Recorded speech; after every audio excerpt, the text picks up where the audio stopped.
তারেক রহমানকে ব্যঙ্গ করার অভিযোগে বগুড়ার আদালত চত্বরে আলোচিত ইউটিউবার আশরাফুল আলম ওরফে হিরো আলমকে কান ধরে উঠবস করানোর পর বেধড়ক মারধর করা হয়েছে। রোববার ৮ সেপ্টেম্বর দুপুর 12:15টার দিকে চিফ জুডিশিয়াল ম্যাজিস্ট্রেট আদালতের সামনে এ ঘটনা ঘটে।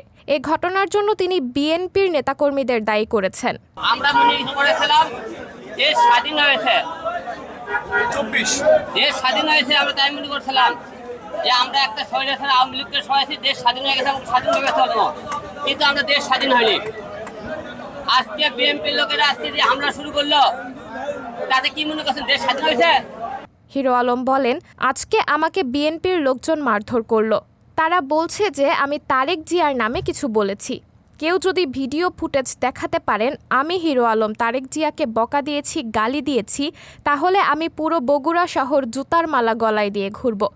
বার করতে পারেন হিরো আলম তারেক জিয়ার নামে কিছু বলছে, যে কেউ বলতে পারেন আমি গোটাল বগুড়া শহর আমি জুতার মালা দিয়ে ঘুরবো। যারা হামলা করেছে তাদের বিরুদ্ধে মামলা করার কথা জানিয়েছেন হিরো আলম। তিনি আরও বলেন, আমাকে হত্যা করার উদ্দেশ্যে হামলা করা হয়েছে। আমরা ফুটেজ দেখেছি, যারা মেরেছে তাদের চেহারা দেখেছি। আমাকে হত্যা করার চেষ্টা করা হয়েছে। সবার বিরুদ্ধে মামলা হবে। ক্ষমতায় আসার আগেই বিএনপি বেপরোয়া হয়ে উঠেছে বলে উল্লেখ করে তিনি আরও বলেন, বিএনপি ক্ষমতায় আসার আগেই তাদের পাওয়ার বেড়ে গেছে। ক্ষমতায় আসার আগেই তাদের লোকজন আমাকে মারধর শুরু করেছে। সাবরিনা জলিল, সবার কথা।